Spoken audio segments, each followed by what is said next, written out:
Então, boa noite e obrigado pela participação de todos neste novo debate da Praxis, hoje dedicado à análise crítica do programa de governo na área laboral. É nosso propósito, com esta sessão de reflexão, contribuir para o aprofundamento da análise e da compreensão crítica do programa do governo relativamente às relações laborais, o que inclui naturalmente as matérias que estão diretamente nesta esfera, mas também, por exemplo, áreas conexas da segurança social e da fiscalidade relativa aos rendimentos do trabalho e que são frequentemente, como é sabido, instrumentos para amortecer e diminuir a centralidade de aumentos salariais dignos. Contamos com a colaboração de dois qualificados interlocutores para este trabalho de escavação e de análise do programa de governo, a quem agradecemos desde já a disponibilidade e a presença.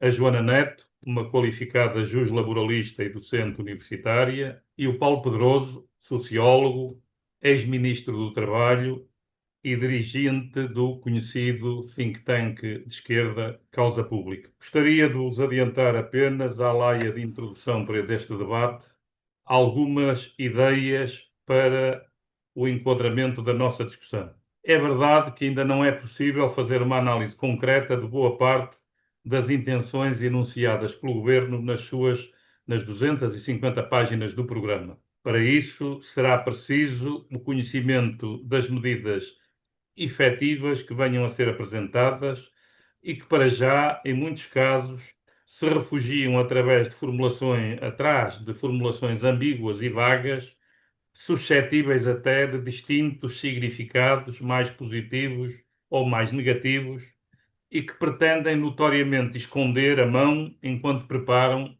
o lançamento das pedras que vão, em alguns casos, já arremessando. Mas o que está escrito, o que já foi dito no debate parlamentar do programa do governo, as declarações do primeiro-ministro, o pensamento conhecido da ministra do Trabalho, as recentes iniciativas políticas do governo em matéria de imigração e em matéria de lei da greve já permitem compreender ao que vem as escolhas políticas que defendem, neste caso do nosso debate de hoje, sobre as questões laborais e sociais. O ataque do governo aos trabalhadores imigrantes, apropriando-se e mesmo ultrapassando a agenda política da extrema-direita na legislação sobre imigração e na sua mistura inaceitável com a lei da nacionalidade, e a declarada intenção de quererem limitar o direito à greve dos trabalhadores, tratando os serviços mínimos de modo ainda mais restritivo e podendo mesmo ofender este direito constitucional consagrado no artigo 57, são dois exemplos expressivos das escolhas políticas do governo. Sentindo-se respaldado na maioria da direita e da extrema-direita parlamentares, na extrema fragilização das forças progressistas e nas debilidades, na fragmentação e na divisão do mundo do trabalho, joga o governo na lógica de dividir para reinar e investe para que cada um olhe para o lado em vez de olhar para cima. Portugueses contra imigrantes, trabalhadores nacionais contra trabalhadores estrangeiros, criação de cidadãos de primeira e de segunda quanto à nacionalidade, fomento da insegurança, da divisão e do ódio como meio de reinar e governar e de fungir às responsabilidades reais da governação para o bem comum.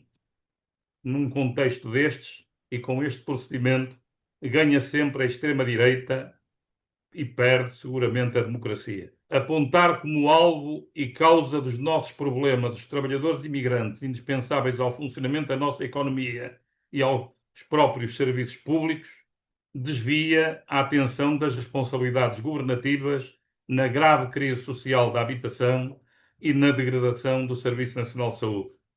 Apontar o dedo à lei da greve, que já regula de modo responsável e claro o exercício deste direito e a sua articulação com as chamadas necessidades sociais impreteríveis, cujo equilíbrio de interesses agora parece preocupar muito o governo, ou como disse, aliás, em tom ameaçador, o primeiro-ministro, um dia vamos ter que pôr cobro a isto, é, sem dúvida, ousar pisar uma linha vermelha num direito fundamental constitucionalmente consagrado e protegido dos trabalhadores. Convém, aliás, recordar que a greve da CP, realizada durante a campanha eleitoral, usada como pretexto para este ataque, embora sendo, em minha opinião, uma greve sindical questionável e controversa, foi uma resposta legítima à recusa do próprio governo em aplicar um acordo negociado entre a administração da CP e os sindicatos, que ele próprio, governo, também aprovara, escudando-se para essa recusa no seu caráter de gestão. Situação de gestão que, aliás, não o impediu de tomar muitas outras medidas bem mais sérias e gravosas do que esta de concretizar um acordo laboral negociado. E importa também lembrar que a ausência de serviços mínimos nessa greve resultou não de qualquer obstáculo dos sindicatos, mas de uma decisão do próprio Tribunal Arbitral que decidiu não fixar esses serviços mínimos. Ou seja, o governo falhou na negociação, atirou a pedra para cima dos trabalhadores, escondeu a mão, aproveitou para tirar evidentes dividendos eleitorais e agora aproveita para lançar um ataque frontal ao direito de greve. Este ataque à lei da greve parece ter o objetivo claro de enfraquecer o sindicalismo e a capacidade dos trabalhadores em defenderem os seus direitos, com esse último recurso em que são os primeiros sacrificados com a perda de salário.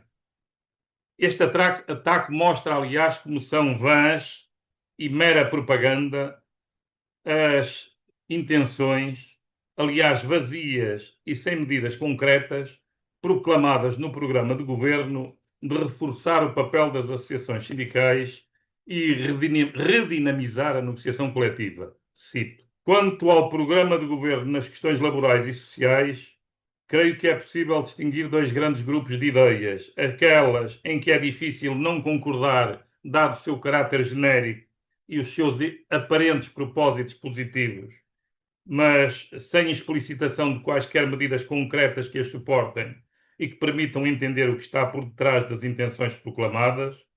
É o caso das já referidas quanto a reforçar o papel das associações sindicais ou redinamizar a negociação coletiva ao mesmo tempo que se ataca, de facto, o direito à greve, ou ideias que necessitam de explicitação concreta para um julgamento fundamentado do seu caráter e valor, ou então que já são suficientemente explicitadas para merecerem uma fundamentada análise e contestação críticas. No seu conjunto, as ideias contidas no programa, conhecidas que são as suas orientações gerais declaradas, as declarações do Primeiro-Ministro, a oposição já explicitada pela Ministra do Trabalho, em especial enquanto académica e juslaboralista, contra a reforma laboral da Agenda do Trabalho Digno, bem como a composição claramente alinhada com a direita liberal dos dois grupos de trabalho que constituiu no seu Ministério para estudar as reformas laborais e a sustentabilidade da segurança social, tudo isto no seu conjunto faz temer o pior e duvidar certamente da possível generosidade da maioria dos propósitos do governo. A persistente e continuada proclamação no programa da necessidade de flexibilização das relações laborais em nome da competitividade dá também o tom geral de uma abordagem liberal do trabalho entendido como mercadoria, coisa que é igualmente expressa na sua abordagem aos salários, em que proclamam que a criação da riqueza e o crescimento é que podem abrir caminho a melhores salários, uma velha tese liberal, e em que privilegiam benefícios fiscais e isenções. Tudo isto em vez da escolha de uma política robusta que favoreça uma melhor distribuição do rendimento e da riqueza num país pobre e desigual, tema que é ignorado no programa.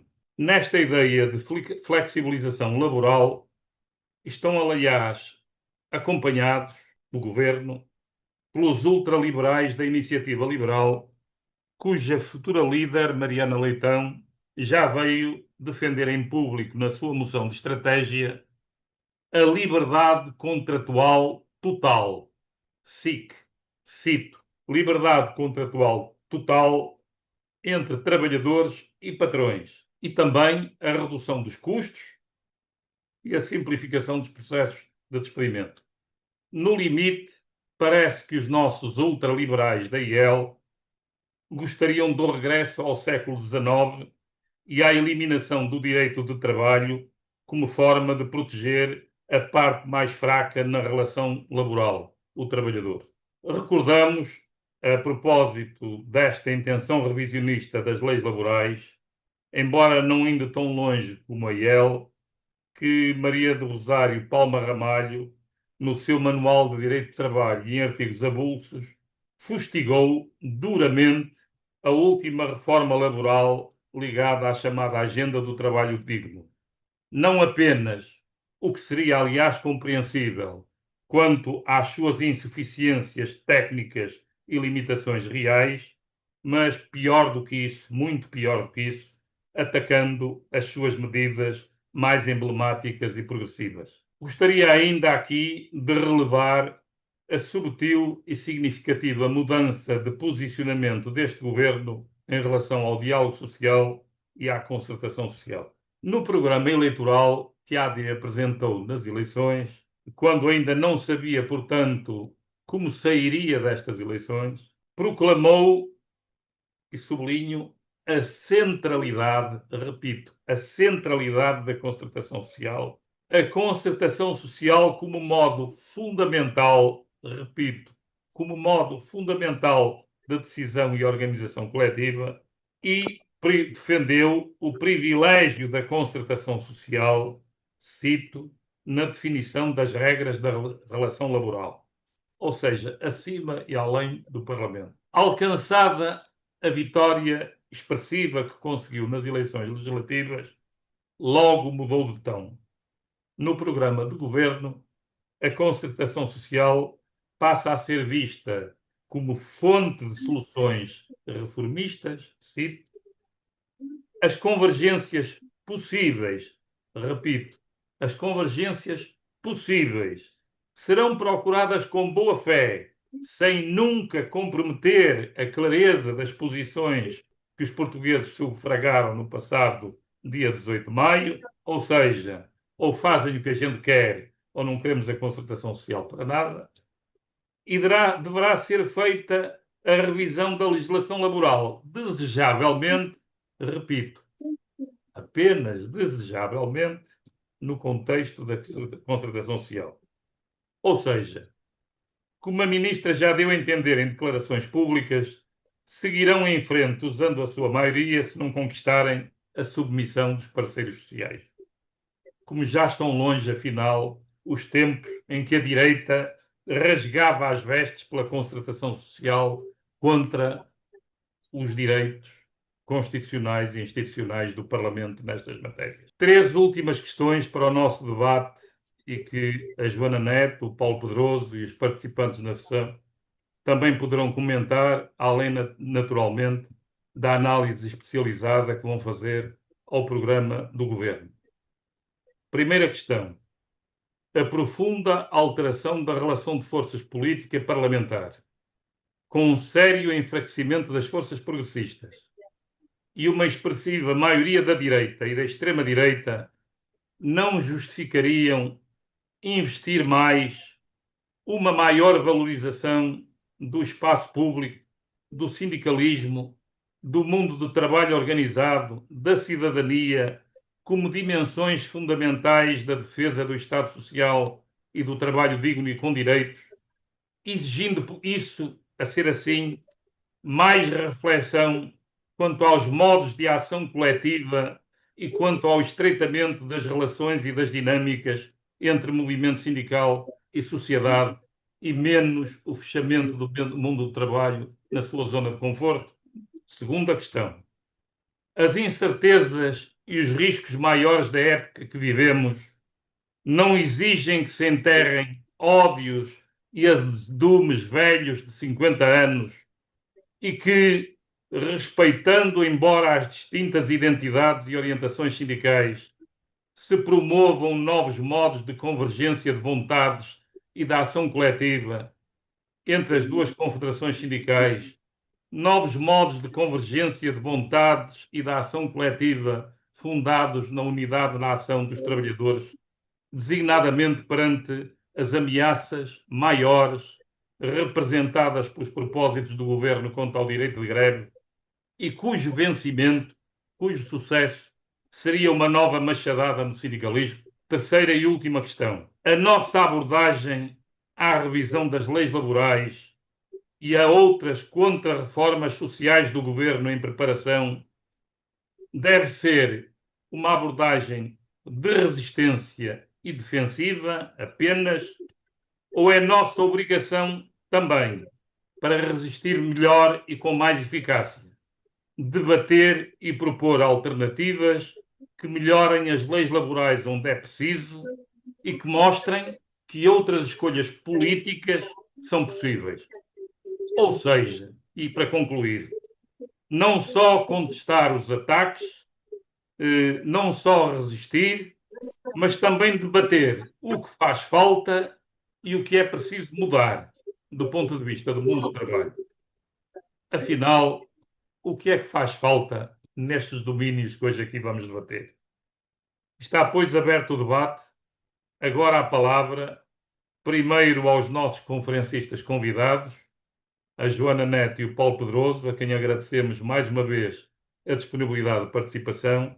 Depois, seguir-se-á um período aberto à participação de todos nos limites do tempo disponível. Dito isto, pedia à Joana Neto, se concordar, que inicie o seu trabalho de escavação crítica do programa do governo. Boa noite, obrigada Henrique.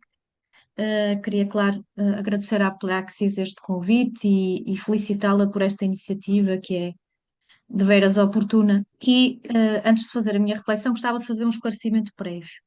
A minha reflexão parte naturalmente das medidas inscritas no programa do governo, mas não se pode esgotar nelas.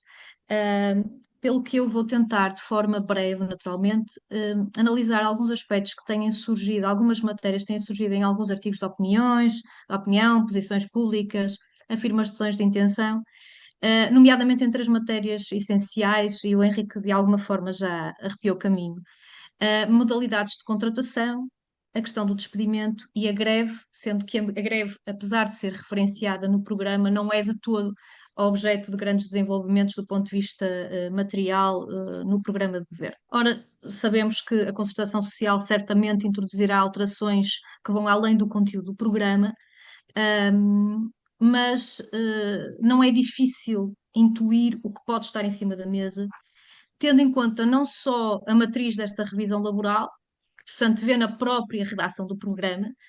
Reparem que o programa, e o Henrique também já o referiu, parte de uma premissa que é falaciosa, de que há um desequilíbrio pró-trabalhador que há que recompor, como se o objetivo, o escopo do direito de trabalho e da legislação laboral não fosse justamente o de restituir equilíbrio por via da proteção do trabalhador face à desigualdade estrutural entre as partes numa relação que é marcadamente desigual.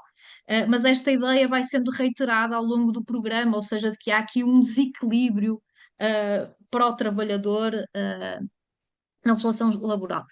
Nós conhecemos também o pensamento da Ministra do Trabalho, a professora doutora Maria do Rosário Palma Ramalho, que foi ficando patente ao longo dos anos nas suas posições académicas, e sabemos não só o seu descontentamento face às alterações que foram introduzidas em 2023, como também sabemos que os governantes atuais, muitos deles os mentores da Lei 23 de 2012, que introduziu uma reforma no período da Troika, que foi inclusivamente além dos próprios conteúdos das duas versões do memorando da Troika, e foi no sentido de uma diminuição da proteção do trabalhador, de embaratecimento do seu trabalho, de aumento do tempo de trabalho por várias vias, até pela eliminação dos feriados e de facilitação também do despedimento. E têm surgido, como disse, então, várias opiniões. Veja-se a recente declaração de Mariana Leitão, da Iniciativa Liberal, que é, digamos, uma espécie de braço armado da direita para lançar propostas de liberalismo selvagem do ponto de vista laboral, e que propostas estas, uma das quais referenciada pelo Henrique também, no sentido da total flexibilização dos contratos.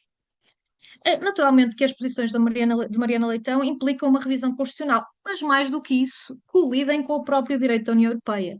Se nós olharmos para uma diretiva de 99/70 sobre contratos a termo, estamos a falar de uma diretiva de 99, nem estamos a falar de algo recente, que estabelece requisitos mínimos relativos aos contratos a termo e estabelece, inclusivamente, a necessidade de evitar abusos decorrentes da utilização de sucessivos contratos de trabalho ou relações laborais a termo, percebemos que esta proposta de Mariana Leitão colide claramente com o desiderato, com o objetivo desta diretiva, que teve que ser transposta naturalmente pelos Estados-membros da União Europeia.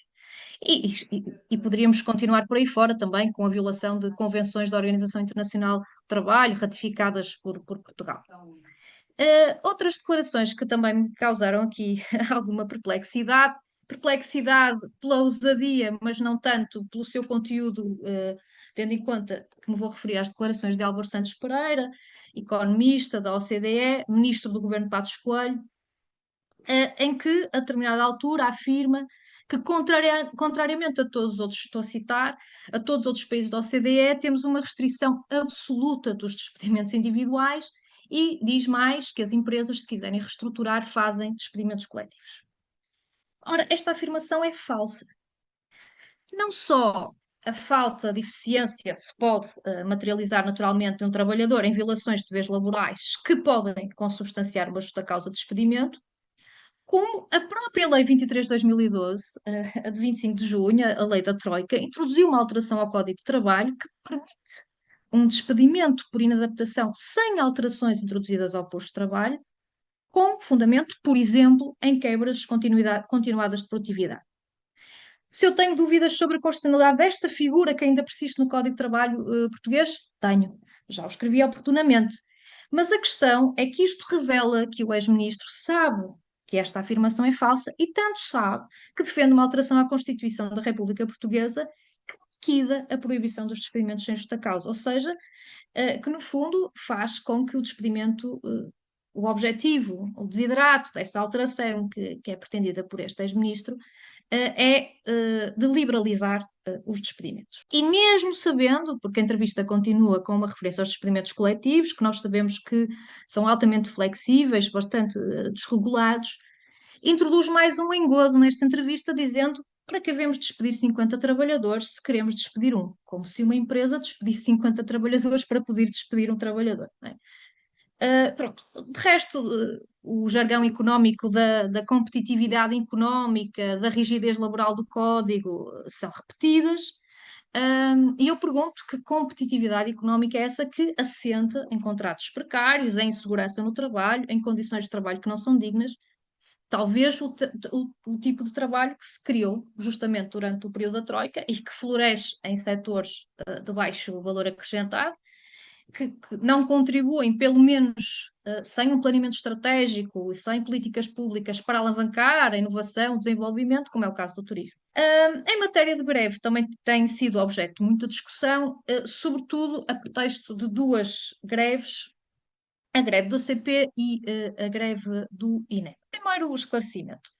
No caso da CP, houve uma decisão de um tribunal arbitral que tem uma composição tripartida, não é? Ou seja, é constituída por representantes de associações sindicais, por um representante patronal e por um terceiro. E neste caso, o tribunal foi presidido por Bacelar Gouveia, acho que é suspeito, decidiu não decretar serviços mínimos por razões de segurança, sendo certo que neste caso nem estava em causa apenas uma greve, mas várias greves que foram convocadas por vários sindicatos em períodos diferentes, não me vou alongar muito nessa questão. Mas foi a própria CP, num texto que está nas suas alegações de recurso, que disse que com a definição de 15% de serviços mínimos nas linhas urbanas de Lisboa e Porto, não podia garantir a segurança física dos passageiros, tanto nas estações como dentro das composições. E o governo, como, e muito bem, penso eu, dizia uns dias atrás, o ex-ministro Vieira da Silva, dizia é o governo que tem de pugnar pela garantia da satisfação das necessidades sociais impertríveis, no limite, dizia, lançando mão da requisição civil. Ou seja, este pretexto de uma alteração à greve em nome de alegados interesses dos utentes é isso mesmo, um pretexto. Poderíamos até dizer que podíamos ver aqui um atestado de incompetência política na resolução deste problema. Ou seja, o que eu quero dizer com isto é que toda esta narrativa nos aponta para uma reforma laboral, que é uma reforma laboral que é à semelhança daquela que foi feita no período da Troika, sem o pretexto da situação económica da Troika, sem sequer a ideia de que essa mudança vai ser uma mudança transitória, que nós já vimos que não foi, mas enfim. E, portanto, há aqui uma visão estrutural sobre o trabalho e sobre as relações laborais, que se pretende deixar aqui uma nova matriz, um novo paradigma nesta revisão laboral. Curiosamente, a Ministra do Trabalho, que invocou tantas vezes a necessidade de certeza e segurança jurídica, a necessidade de não se alterar sistematicamente a lei laboral, deixou isso cair por terra quando está em cima da mesa uma alteração, sem conseguirmos sequer ter tido tempo para amadurecer as alterações que foram introduzidas em 2023, alterações pelas quais sempre nutriu uma profunda antipatia, como bem sabemos, e também há aqui um aspecto que não é de sumenos, que é o facto de esta questão da revisão da lei laboral nunca ter sido uma prioridade, pelo menos na campanha, nunca foi avançado como sendo um objetivo do governo, do futuro governo avançar. Pronto. Mas vamos ao programa. O conteúdo do programa usa expressões que, de facto, adulteram a desigualdade estrutural, que é a marca das relações de trabalho. Muitas das medidas que estão propostas são, de facto, generalidades, considerações muito vagas. Algumas são réplicas de soluções já anteriores, quando não há reflexão sobre a matéria, mas há alguns aspectos concretos que eu vou referir medida a medida.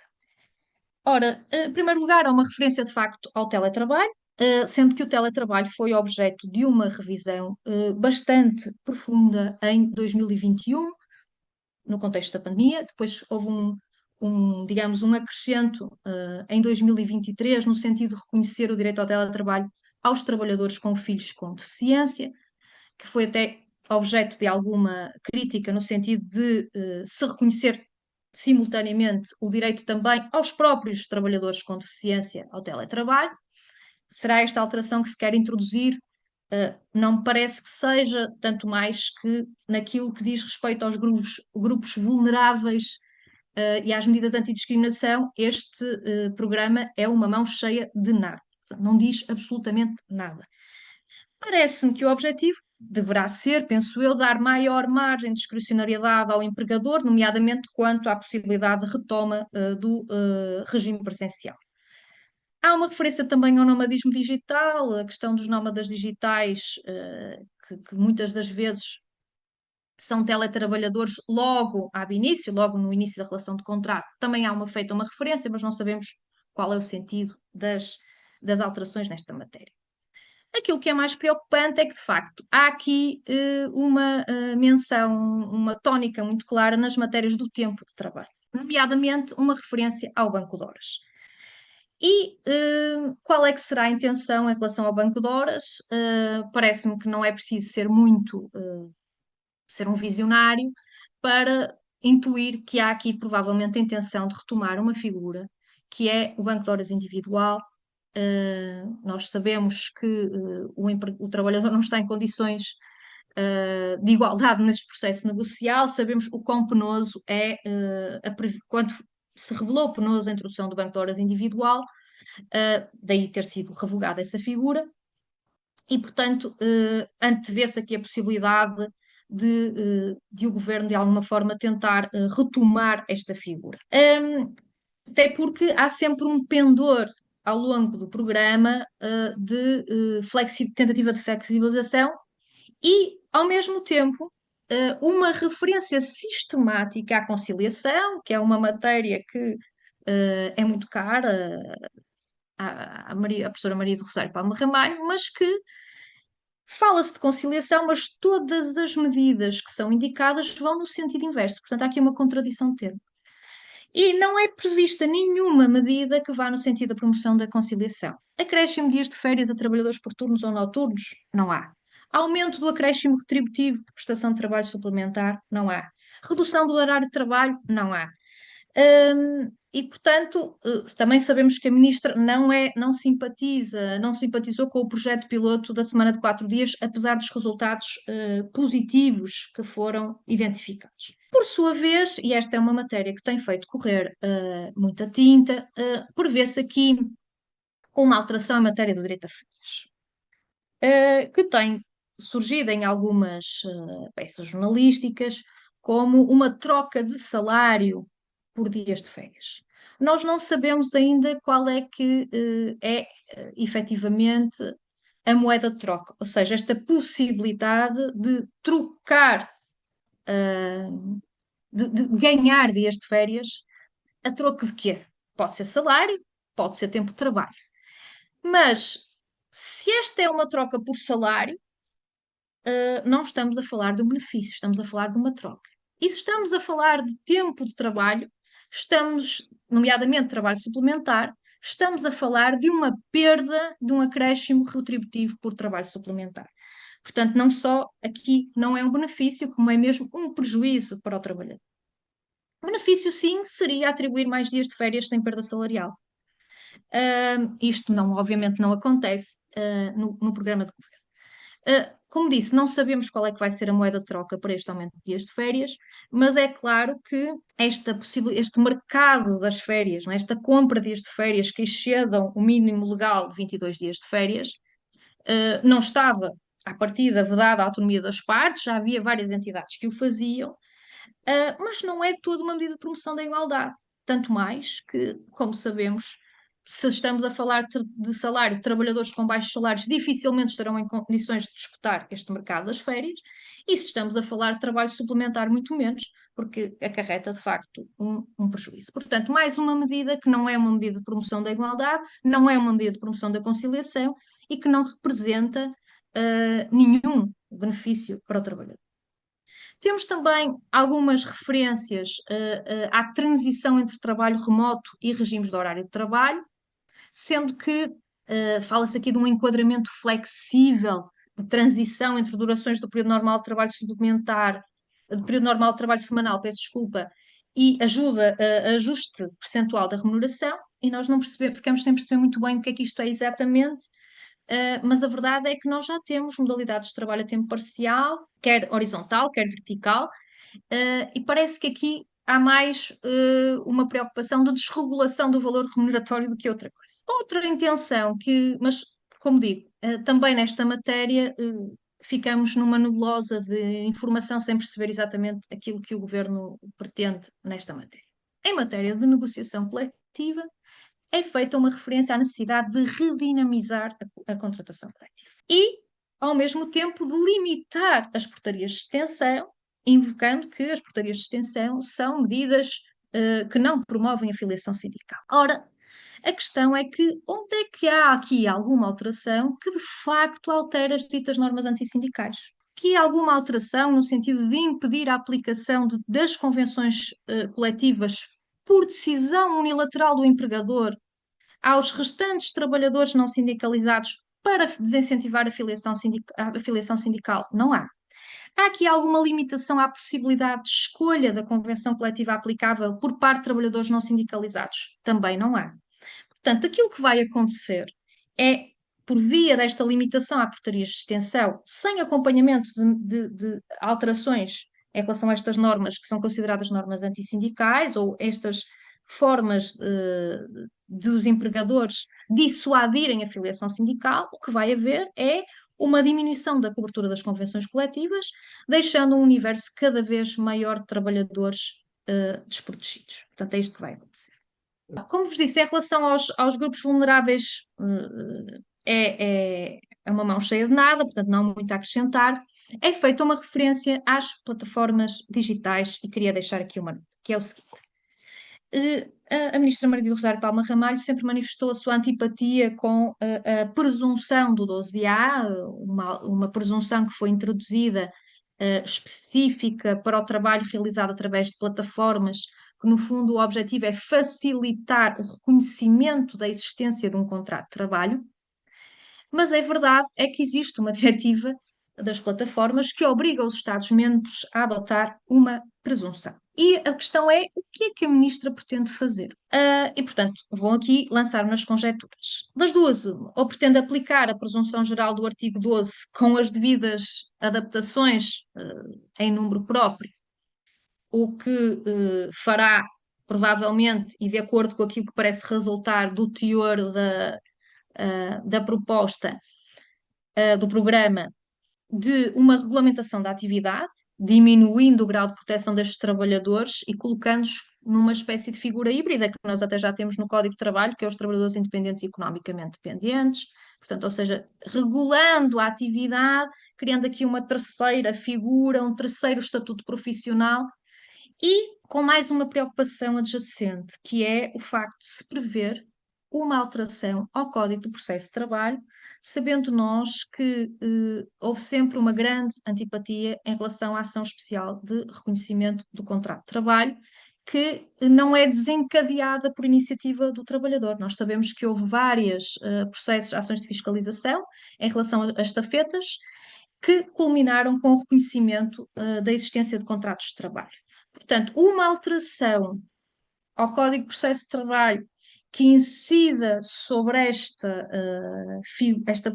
ação pode ter um impacto muito negativo no reconhecimento da existência de contrato de trabalho com estes profissionais, e sabemos que temos tido alguns acórdãos que têm vindo a reconhecer a existência de contrato de trabalho e acórdãos de tribunais superiores. Finalmente, em relação à greve, e vou terminar com a questão da greve, com mais algumas considerações. As alterações à greve partem da premissa da necessidade de equilibrar o exercício do direito à greve com a satisfação de necessidades sociais impreteríveis, de desburocratizar e simplificar os regimes legais. Ora, como já tinha sido avançado há dias pela doutora Rita Garcia Pereira, e eu concordo com o sentido da sua intervenção neste aspecto, parece que aquilo que é a pretensão do Primeiro-Ministro é determinar o fim da discrecionalidade do colégio arbitral, ou seja, determinar que os serviços mínimos têm de ser forçosamente decretados, independentemente da análise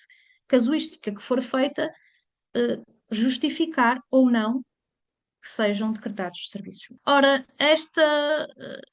uma alteração neste sentido suscita-me várias dúvidas do ponto de vista da sua compatibilidade com a Constituição, com o direito fundamental à greve, porque me parece desproporcional.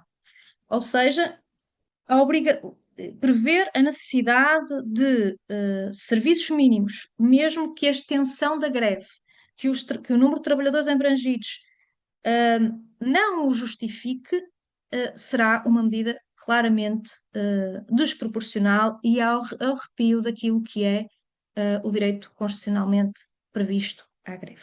Portanto, temos aqui várias questões que depois poderemos desenvolver mais adiante, até no debate, mas em suma, aquilo que se antevê desta reforma é de facto um retrocesso significativo naquilo que é o reconhecimento dos direitos fundamentais dos trabalhadores e, portanto, que vejo com alguma preocupação. Obrigada. Obrigado, Joana. Passo a palavra já ao Paulo Pedroso. Bem-vindo. É a tua vez, Paulo. Muito obrigado. Muito obrigado à Praxis, não apenas pelo convite para estar aqui convosco, mas sobretudo pela iniciativa, que se não for a primeira absoluta, é uma das primeiras de reflexão sobre o impacto desta nova legislatura e deste governo no tema do trabalho. E penso que é importante sublinhar e penso que isso já é claro, quer do que o Henrique, quer do que a Joana disseram, este não é um governo sem programa para esta área. não é um governo que vise empatar, manter, congelar, é um governo que tem, digamos, um programa proativo. Por exemplo, comparando com alguns governos anteriores e com os governos do PS, incluindo os da Geringonça, havia algumas tentativas de melhoria, mas havia sempre uma remissão para, digamos, o acordo entre as partes, para não avançar com soluções que, digamos, não fossem aceitas pelas partes. Houve toda esta discussão que a Joana aqui trouxe, daquela ideia de que não se podia mexer muito porque não dava segurança jurídica. É preciso deixar claro que este governo, nas palavras que dedica ao trabalho, define um programa de combate. Um programa de combate que começa logo com a referência a que tem um conjunto de mexidas desejavelmente na concertação social, portanto é uma forma de, digamos, prestar serviço verbal à ideia de concertação, mas afastar claramente que ela seja uma condicionante. E eu vou tentar não repetir o que já foi dito, e para não repetir, pensei que podemos olhar para este programa de governo por 3 ângulos. O que desaparece, o que, digamos, o que aparece e aquilo em que se vai a debates que sempre, ou que estão aqui há muito tempo e se toma posição. E o primeiro desaparecido deste programa de governo é a palavra precariedade. Num pequeno exercício, é um exercício anedótico, mas diz algo. No programa do governo anterior, portanto também PSD, a palavra aplicada ao sentido laboral já só existia uma vez, mas havia um programa de combate à pobreza e à precariedade.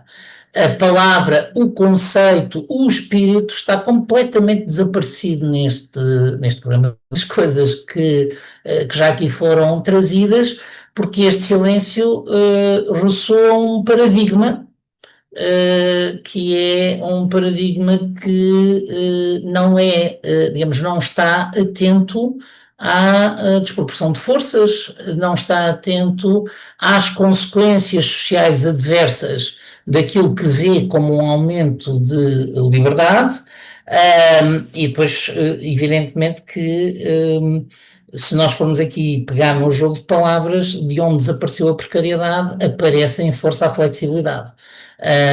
E quer dizer, que no fundo procura abordar as preocupações do equilíbrio entre as partes, mas com o sentido paradigmático oposto, que é aquele que, com, não sei se provocação, se ingenuidade, a Mariana Leitão, digamos, colocou, mas o espírito que está presente em tudo aquilo que, digamos, que é dito e que é propositivo, é um espírito no sentido da remoção de garantias, da diminuição de proteções, digamos, do caminho que é o caminho da liberalização.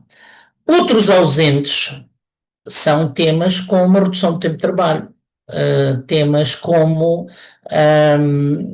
digamos, temas como o aumento dos dias de férias. Aliás, na questão das férias, este programa de governo é particularmente habilidoso, devo dizer, porque basicamente esta ideia de comprar férias, materialize-se como se materializar, é uma forma de dizer, se querem mais tempo de descanso, aceitem baixar os salários.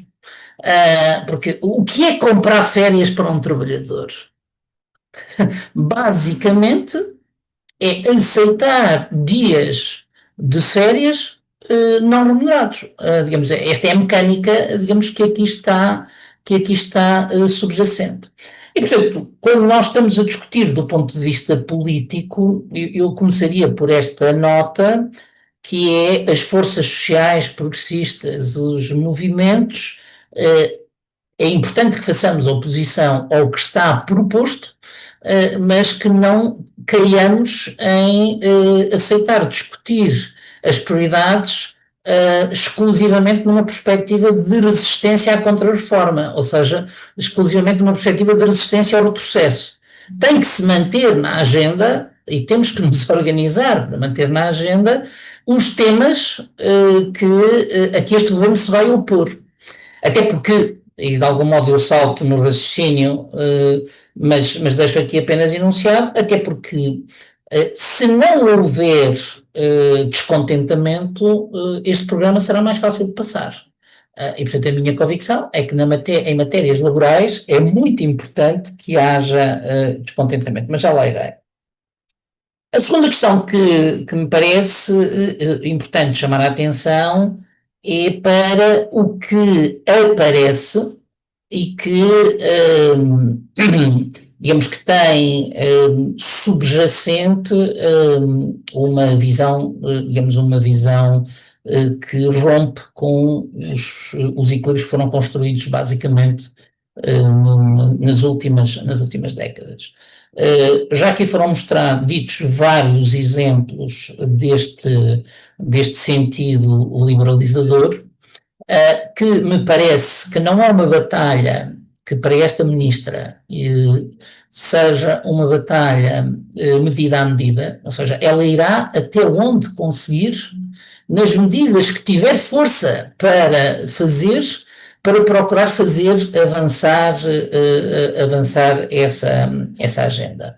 E as coisas vão aparecendo, por exemplo, é verdade que há referências à contratação coletiva, mas não é inocente que apareça a frase incentivar o diálogo social na empresa. E, portanto, isto tem subjacente um programa de descentralização, digamos que descentralização, que, a meu ver, desorganizada, digamos que depois aparece noutros domínios. E, curiosamente, ainda nesta linha das alterações paradigmáticas, é muito interessante para percebermos o quadro em que nos está a ser proposto, que há aqui um uso da palavra equilíbrio para legitimar desequilíbrios. E, portanto, em vários momentos é dizer, agora vamos ter que fazer um maior equilíbrio, um equilíbrio entre a proteção e a flexibilidade. Basicamente, o que isto quer dizer é, vamos ver se introduzimos um desequilíbrio num sentido adverso. E há aqui, parece-me, digamos, no âmbito destas questões paradigmáticas, há duas coisas que me preocupam especialmente, e que vão para além digamos, apenas do programa na área do Ministério do Trabalho. É logo à cabeça, é dizer que nós temos um modelo gerador de segmentação. E, portanto, eu penso que nós temos que avaliar a segmentação no mercado de trabalho português, mas o programa está feito quando se diz que ela é gerada por este modelo. E nós sabemos qual é o diagnóstico que é feito por quem tem esta visão, que é basicamente a segmentação é o produto da adaptação dos agentes à regulação excessiva. E, portanto, como digo, há aqui uma afirmação que é paradigmática e que eu penso que tenha a ministra força para isso, vai para além do que está escrito no programa de governo.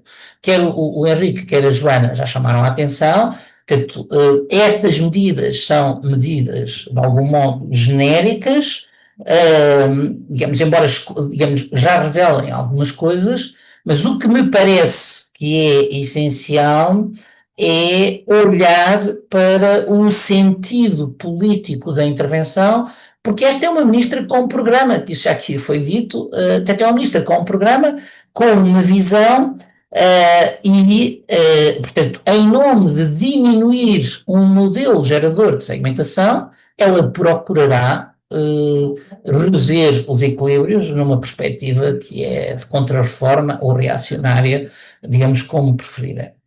Outra nota deste tipo tem a ver com a questão dos rendimentos,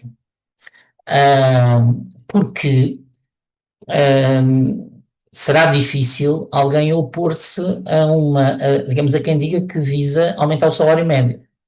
Agora, quando se vai falar deste aumento do salário médio, neste programa de governo, o que nós vemos é uma fórmula explícita que, aliás, era a fórmula da moderação salarial há 20 anos, que era dizer que os salários devem aumentar com a soma da inflação, com os ganhos de produtividade. Ora, se os salários só aumentarem com a soma da inflação, com os ganhos de produtividade nos próximos anos, o desequilíbrio que foi introduzido na última década não é corrigido. Porque para haver uma correção tem que haver algo que implique uma redistribuição mais favorável ao fator trabalho do que esta, porque o que está aqui subjacente, de algum modo, é que nós congelamos a distribuição entre as partes do rendimento. Portanto, se este programa não for contestado, aquilo a que os trabalhadores podem aspirar nesta legislatura é de que não perdem mais posição na distribuição do rendimento. É isto que é a promessa máxima. Quer dizer, portanto, é este que é o teto, digamos, o teto da promessa que é feita. E isto é feito com uma ilusão que os trabalhadores podem comprar, que é qual? Que é a de que possam aumentar o rendimento líquido sem aumentar os salários, se baixar os impostos. Isto é dito de modo muito claro sobre o IRS, é dito de um modo muito críptico quando se diz aumentar a base de incidência contributiva para diminuir as taxas de contribuição na segurança social. Portanto, que é uma frase que pode querer dizer coisas totalmente contraditórias entre si. Mas, quer dizer, parece-me que o que este governo procura prometer para legitimar a sua, digamos, para procurar aceitação, nomeadamente dos trabalhadores, é a promessa de aumento do rendimento líquido à custa de uma redução de impostos que, não visa os trabalhadores de salários mais baixos, portanto não vou aqui continuar, digamos, explicar, portanto, porque é que o IRS nunca conseguirá atingir, digamos, os trabalhadores de salários mais baixos, e dois, acaba por ser algo que beneficia até desproporcionalmente as pessoas de rendimentos mais altos quando por relação a outras alternativas, mesmo para o desagravamento fiscal, como seriam desagravar o IVA, digamos que é o imposto que em Portugal é pesado e socialmente regressivo.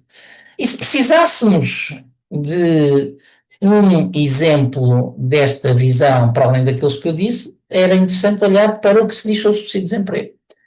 O subsídio de desemprego é uma das grandes vítimas da Troika a que praticamente ninguém ligou na última década. Digamos, o que o torna hoje muito pouco eficaz, mas o que é prometido é uma nova ofensiva, porque, embora dito de um modo aparentemente neutro, o que é dito é que se visa uma reentrada rápida, portanto, mexer no subsídio de desemprego para uma reentrada rápida no mercado de trabalho.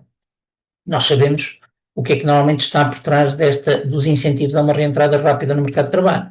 É a diminuição da duração, é a diminuição do valor, é o aumento das obrigações associadas ao benefício da prestação. Dito isto, eu penso que já todos ouvimos, quer do Henrique, quer da Joana, quer, espero eu também, dos contributos que eu aqui, digamos, trouxe aqui, digamos, em alguns exemplos. Nós já percebemos que o objetivo deste governo não é esgotar as medidas, a mim parece-me claro, não é esgotar as medidas que estão no programa de governo. O objetivo deste governo é usar estas medidas como ponto de partida para, digamos, tendo força, continuar com outras. E de algum modo, a pressa da ministra e do primeiro-ministro em agendar temas digamos, parece-me um sinal nesse sentido. E era aí que eu gostava de dedicar os próximos minutos para deixarmos tempo para depois podermos conversar, que é o de que eu estou convencido que uma parte esta agenda tem um racional que é um racional partilhado por toda a direita. E, portanto, para dizer de um modo muito rápido, tem a ver com a perda de influência do pensamento social cristão na nossa direita e o ganho de influência do pensamento liberal. E, portanto, não é só na iniciativa liberal, mas, portanto, no PSD, no CDS, digamos, há esta mudança. Portanto, este é o governo mais liberal do ponto de vista das relações de trabalho, provavelmente, que alguma vez tivemos, ou pelo menos, como dizia a Joana, e bem, que tem este programa sem se poder acolher à proteção da ideia de excepcionalidade da crise financeira. E, portanto, se nós deixarmos o governo crescer na agenda que hoje é explícita, teremos novas ofensivas durante a legislatura. Essa é a minha convicção. Mas também tenho a convicção secundária de que, se conseguirmos conter o primeiro ímpeto, a ministra não tem força dentro do governo para tornar isto na prioridade do governo. Ou seja, estou convencido que este primeiro-ministro não vai rasgar as suas vestes por uma visão, pela sua visão liberal do mercado de trabalho, não vai sacrificar-se eleitoralmente por essa visão, o que agrava a urgência e a necessidade de conter este programa. E para conter este programa, parece-me, é preciso também responder a questões como algumas que o Henrique colocou no início. Uma delas é de saber se vamos ser capazes de ter as convergências necessárias para garantir essa oposição. Não é óbvio para mim, e, portanto, indiretamente ao problema, a questão da convergência na luta entre as centrais sindicais é um assunto que me parece que tem que ser trazido para cima da mesa. A situação parece-me preocupante. Dito de novo, de um modo telegráfico, eu penso que há um fechamento da CGTP sobre si própria, e não há ainda sinais claros da UGT sobre como é que entende globalmente esta ofensiva. E é importante que haja, digamos, no fundo, que haja sinais das centrais sindicais sobre este programa e que haja essa capacidade de fazer convergências. Depois penso que há um segundo aspecto, que se calhar é mais delicado de dizer nesta audiência, que é: não podemos cometer erros. E o governo, por exemplo, na questão da lei da greve, está a tentar capitalizar um cansaço das populações sobre o que veem como um comportamento em que os sindicatos e o sistema não conseguem gerar o equilíbrio adequado entre direitos e necessidades. O Henrique está carregado de razão, digamos, quem conhece a nossa lei da greve está carregado de razão. Não foi a lei que impediu os desequilíbrios que alguns terão notado, mas eu penso que quem quer fazer progredir as causas tem neste momento neste contexto uma responsabilidade especial de não cometer erros que isolem, para dizer de um modo duro, que isolem os sindicatos da população. E isto é algo que eu penso que tem sido perdido à esquerda. Eu tenho citado muitas vezes nos últimos tempos uma frase de alguém que não vem do mesmo espaço político onde eu me formei, e que é se calhar mais conhecido de muitos dos presentes, em particular do Henrique. Mas é preciso não esquecer esse apelo do Dr. Álvaro Cunhal, que não nos podemos isolar das massas. E eu sinto, e posso estar a ser injusto, e estou a dizê-lo com disponibilidade para ser criticado e duramente, eu sinto que há algumas inércias que me levam a dizer que não tem havido essa atenção. Ou seja, não tem havido atenção a manter, se quiserem, o conjunto das pessoas do lado, digamos, do lado dos direitos dos trabalhadores, do lado do combate à precariedade, do lado digamos, do lado do progresso das causas. E, portanto, gostava de deixar aqui esta segunda nota, que é de que, digamos, também tem que haver da nossa parte, digamos, esta preocupação, porque eu creio que um dos dados novos da aliança, se quiserem, entre a direita tradicional e o populismo que vai caracterizar esta legislatura, é que há aqui uma certa divisão do trabalho. Os populistas acicatam os ânimos e, digamos, a direita tradicional faz avançar a agenda numa espécie, numa ilusão de centrismo. E, portanto, quando nós vemos o que o Primeiro-Ministro tem dito, a sensação que eu tenho é esta, é que o Primeiro-Ministro quer aparecer como alguém que, no fundo, vende retrocessos a pretexto de que são menos retrocesso do que seria se fosse o retrocesso que a agenda populista propõe. E, portanto, esta ideia de que os populistas acicatam, geram as divisões, exploram-nas, geram o ódio, portanto, isto levando a outros capítulos que aqui estão, digamos que aqui são correlatos, e depois a direita tradicional modera através de medidas que são medidas de retrocesso, mas que nós temos dificuldade de ter hegemonia na sociedade contra elas, parece-me ser um dos elementos perigosos do atual equilíbrio de forças. E com isto aproximo-me do fim, digamos, no fundo, para dizer que me parece que, digamos, que é importante procurar convergências e ação precoce nesta legislatura e que sinto que de algum modo estamos todos adormecidos, e daí os meus parabéns também à Praxis por ter tomado esta iniciativa, e obrigado. Obrigado, Paulo, pela tua contribuição.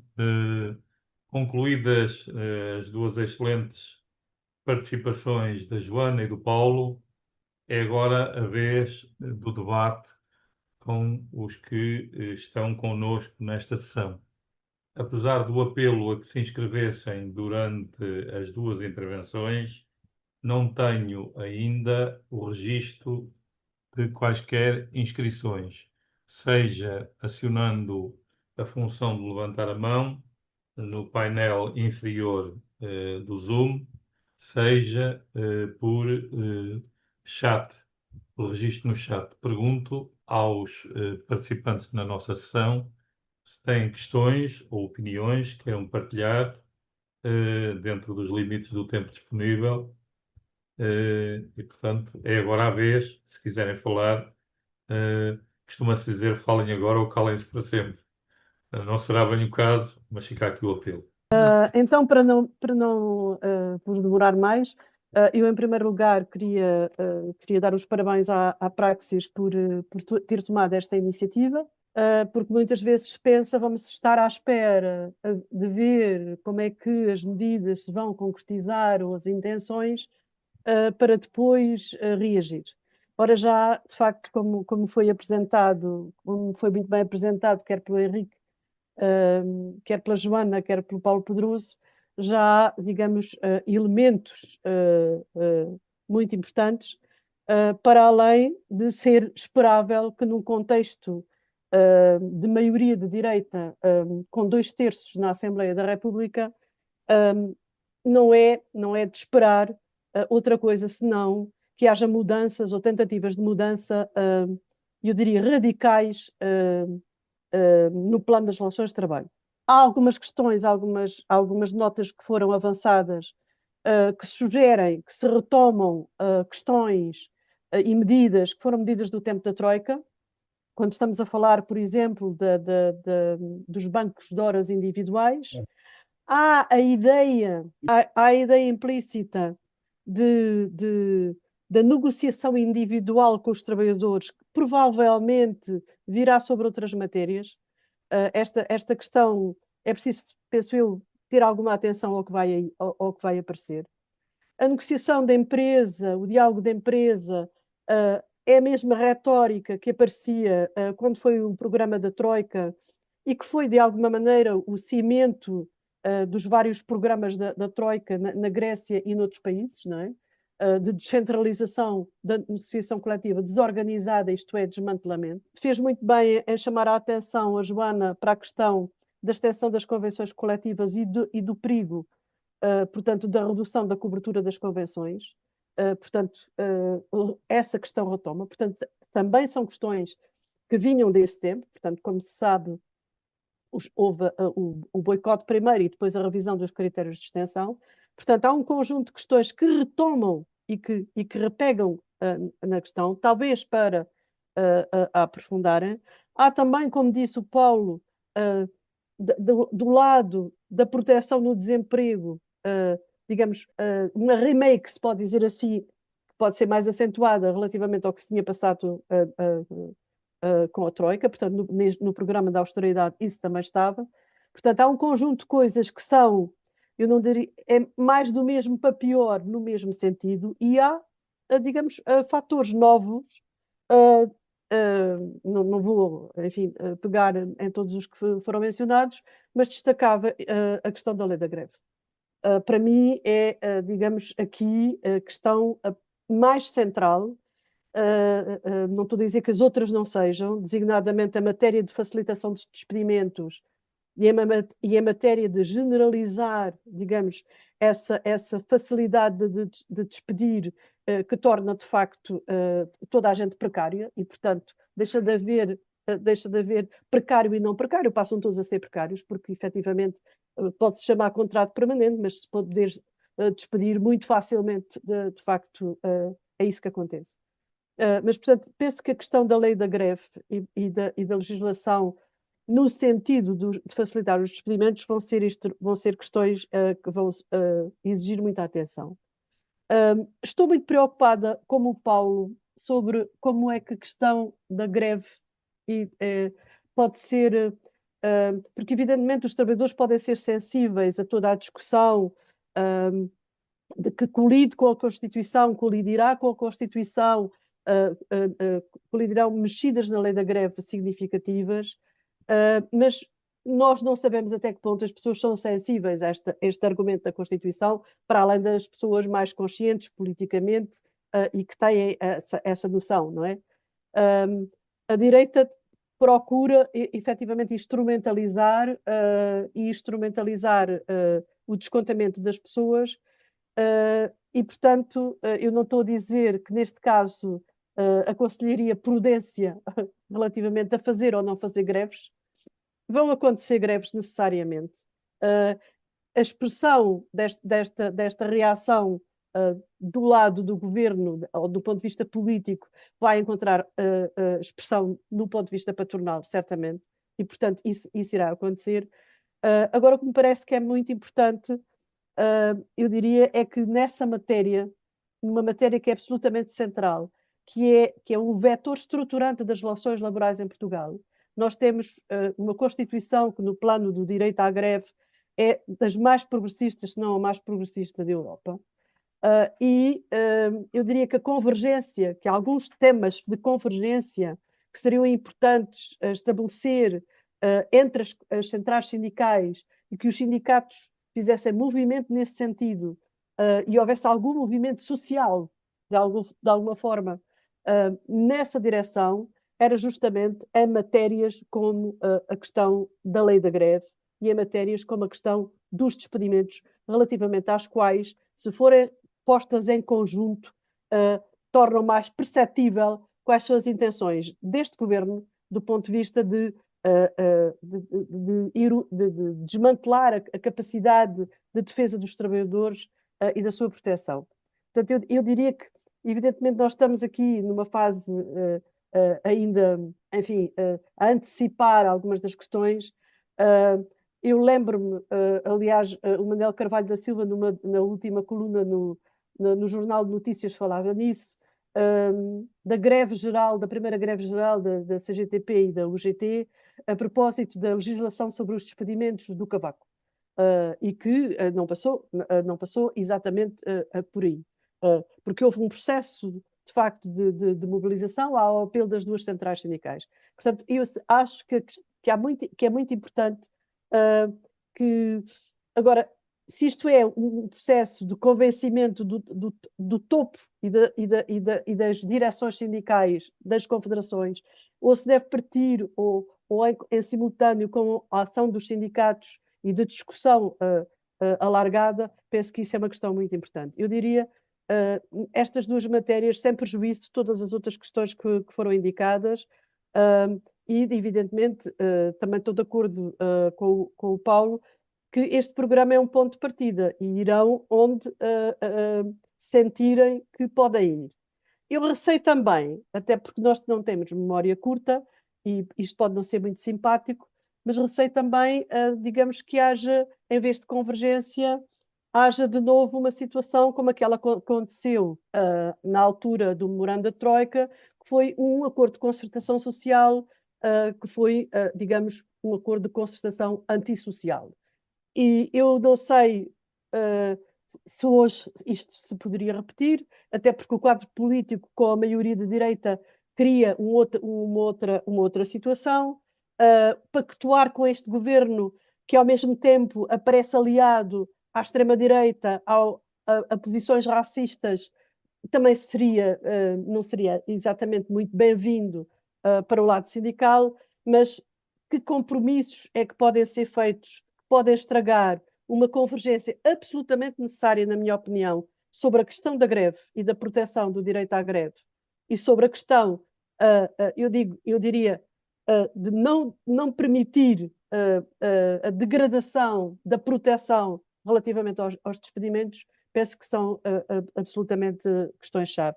Era uma nota que penso que seria muito importante que houvesse convergência nestas questões, porque isso pode preparar o terreno para haver convergências noutras. Deixava só aqui essas duas notas. Obrigado, Maria da Paz. Agora é a vez do José Castro intervir. Já posso. Muito bem. Pronto, queria também saudar a iniciativa da Praxis sobre esta matéria e gostava só de deixar duas ideias, concordando na generalidade com o que foi dito. Uma delas é de que julgo acertada a visão que aponta para que as medidas do governo vão querer ir bastante mais longe do que possa estar previsto mais ou menos a curto prazo. Eles vão querer ir mais longe, julgo até que as confederações patronais e de uma forma geral o chamado mundo dos empregadores vai querer bastante mais em termos de alteração à legislação laboral e outras matérias. E eu quero também dar a ideia de que é uma batalha do lado do mundo do trabalho muito difícil, porque eles vão também jogar com algumas matérias que até em muitos casos ultrapassa o mundo dos trabalhadores, mas que são ideias que ganham com mais facilidade aceitação no conjunto da sociedade. Uma delas é quando eles começarem a falar da flexibilização laboral. O termo flexibilização é uma palavra que, à partida, ninguém está contra ela. É uma palavra até bonita, quando é oposta à rigidez. Né? Flexibilização é uma coisa muito mais positiva, é uma ideia positiva. E a outra vai ser também a de melhorar os rendimentos, não é? Incidindo, sobretudo, melhorar os rendimentos, apontar isso, melhorar os rendimentos de quem trabalha, sobretudo à custa da baixa dos impostos ou da diminuição da contribuição para a segurança social. Não é? Pronto, acho que são duas matérias ou dois pontos de vista que eles desenvolverão e que tenham a capacidade de atrair outras camadas da população que não exatamente aquelas que estão a viver, a trabalhar ainda. Não é? Isto são ideias lindas.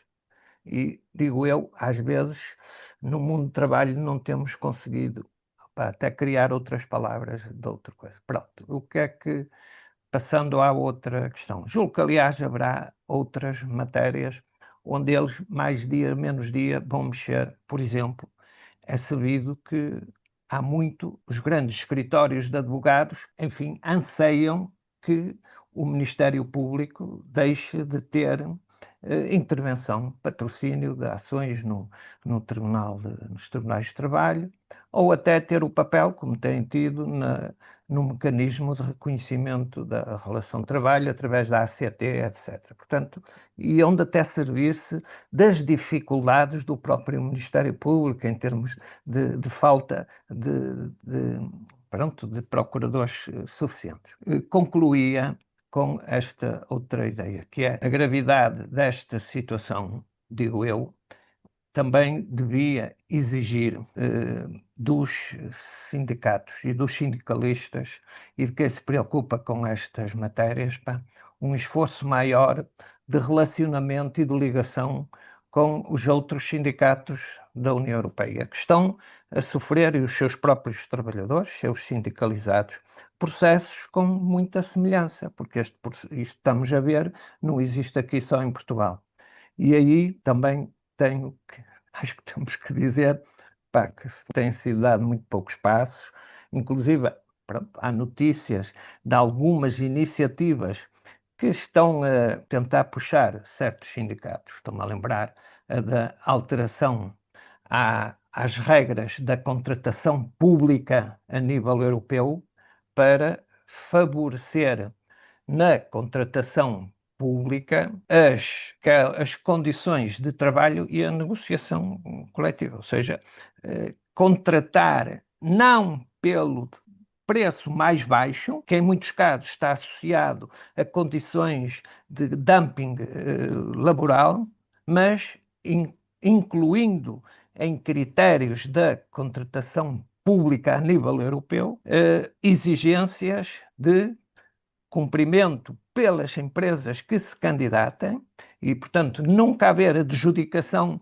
apenas pelo preço mais baixo, mas levar sempre em conta condições de trabalho e defenda ou não, enquadrem ou não a negociação coletiva como critérios para a adjudicação, portanto, de quem se candidata a contratos públicos. Pronto, aqui um pequenino exemplo, mas como não tenho visto aqui em Portugal nenhuma ou grande atenção a isto, acho que era uma ação em concreto com outros sindicatos que podia também ajudar a enquadrar-nos e a perceber a dimensão para além fronteiras destas matérias. Era só. Agora é o João Fraga. Boa noite.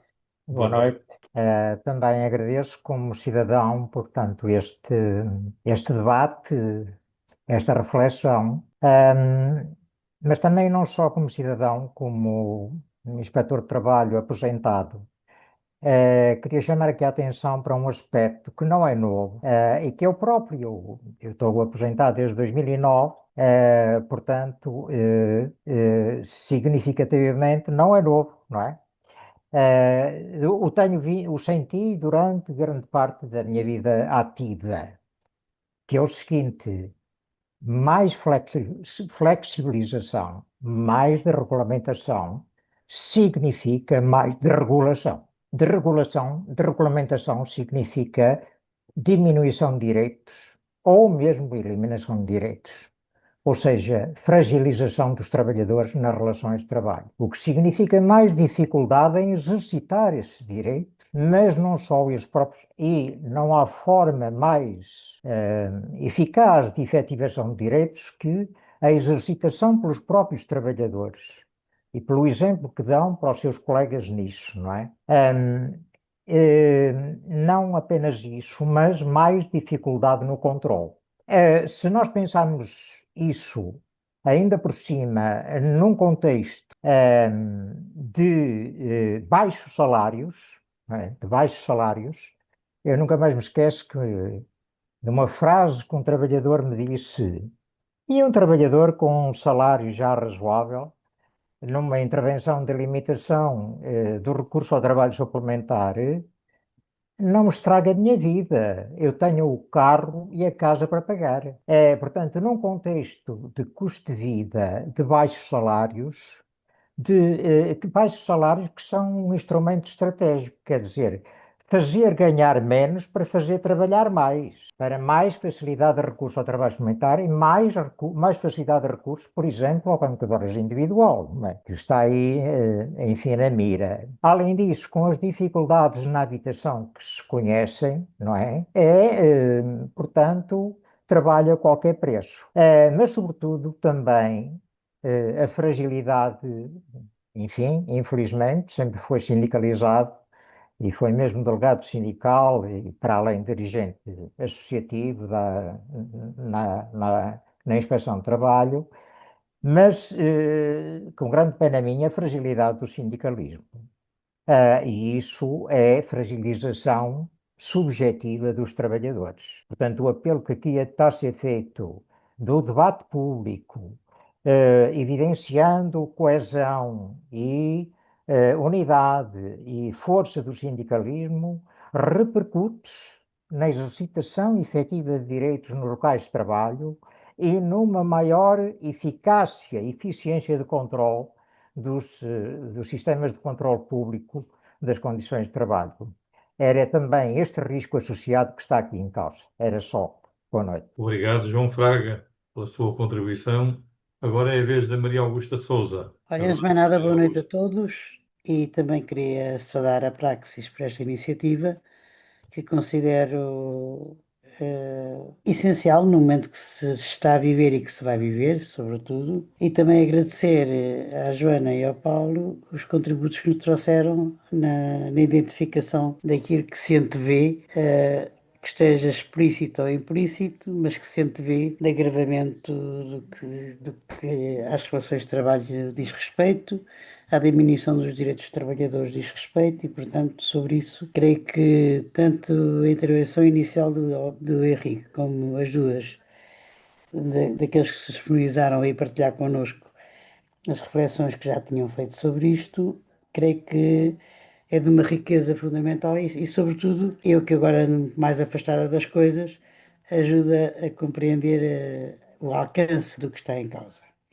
E, portanto, não é grandes questões, mas tenho aqui algumas preocupações que vou deixá-las aqui como preocupações e também como, eventualmente, algumas sugestões. Uma primeira preocupação é, neste quadro de desregulação global do trabalho, simultaneamente com o quadro global da sociedade, da nova realidade social, ou seja, quando nós hoje olhamos para a situação cultural que vivemos, nós estamos num processo que vem de há uns anos para cá, sendo agravado, de um desenvolvimento ou de um aprofundamento do individualismo, ou seja, de cada um pensar em si, cada um safar-se como pode, praticamente, ou seja, com uma diminuição daquilo que historicamente fomos construindo, do pensamento coletivo, da luta coletiva, etc. Eu creio que esta realidade hoje é uma realidade que se quisermos, dá terreno ainda mais fácil para o avanço desta desregulamentação que prevemos com esta agenda, como dizia o Poli, que é uma agenda clara, não é? E, portanto, isto, se a gente olhar sobretudo para a camada mais jovem, a própria noção de direito coletivo praticamente está afastada, quando falo da camada mais jovem. Ou seja, daqueles que vão entrando no mercado de trabalho, aqueles que conseguem entrar no mercado de trabalho, e para alguns ter contrato de trabalho ou não ter é relativo. Desde que tenham ali garantidas algumas coisas, passam à frente e mudam dali para qualquer lado, etc. Portanto, há aqui uma nova realidade, do ponto de vista social, que na minha opinião é fértil ao avanço de uma agenda como esta, o que desafia, se assim quisermos, como é que somos capazes de transportar estas nossas leituras e corretas naquilo que é o direito de trabalho para como é que conseguimos transformar isto em causas? Como é que conseguimos garantir que isto passa a ser uma causa e uma causa capaz de ser agregadora? E esta, para mim, não é claro que isto estejam criadas as condições para isso. Esta é uma dificuldade. Portanto, deixar esta é uma reflexão, não é? A outra reflexão que gostaria de deixar também é, eu não tenho dúvida que a questão da lei da greve é uma questão central, não é? É a questão dos mínimos, essas coisas todas, é uma questão central. E que é uma questão central que exige, na minha opinião, uma reflexão mais aprofundada a nível sindical e a nível de quem defende efetivamente isto como um direito fundamental e estruturante na relação de trabalho. E isto eventualmente deveria ser, na minha opinião, um aspecto sobre o qual eventualmente pode haver algumas convergências em termos sindicais que permitisse um debate com as centrais sindicais sobre esta matéria. E daqui veio a minha última coisa. Eu estou de acordo com o Paulo quando ele diz que é necessário não cometer erros e é necessário procurar convergências precoces, e se calhar valia a pena, depois deste debate, e este é o desafio que eu deixo à Praxis, depois deste debate, com eventualmente alguns aspectos centrais que aqui foram assinalados, ou seja, convidarem as duas centrais sindicais a ver o que é que pensam sobre aquilo que a gente pensa. E, portanto, se calhar isto valia a pena contribuir, se assim quiser, poder ser um contributo para a convergência que é necessária, que eu considero que é difícil, mas não fazer nada será pior. E, portanto, era isto que aqui deixava. Muito obrigada mais uma vez. Obrigado, Maria Augusta. E agora, para concluir as intervenções, é a vez da Ana Sofia Cortes. Boa noite a todas e a todos. A minha intervenção vai em vários pontos. Joana Neto, pessoas portadoras de deficiência.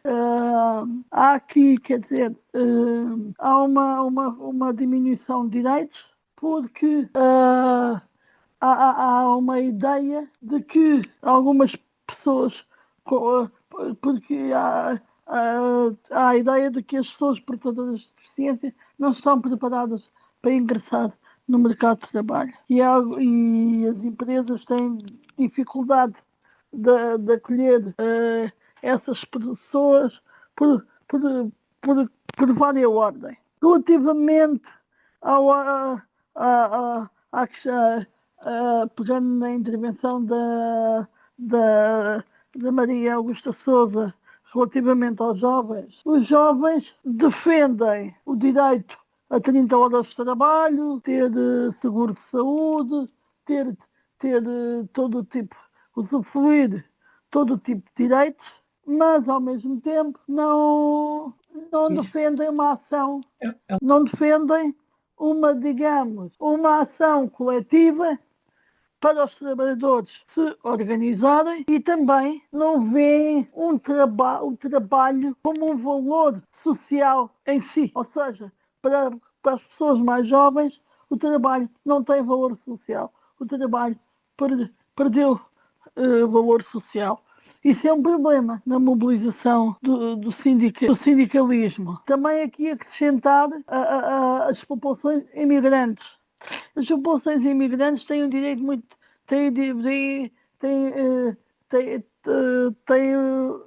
Vêm-se mais violentadas no direito à greve. Não podem, têm mais dificuldade em exercer o seu direito à greve. E temos aqui a divisão entre os trabalhadores imigrantes e os trabalhadores portugueses, pronto, nacionalidade portuguesa. Há aqui que muitos trabalhadores acham que os imigrantes vão-lhes tirar trabalho. Ora, eu acho que tem de haver uma ação, também os sindicatos têm de intervir sobre esta questão. E terminar. Obrigado, Ana Sofia.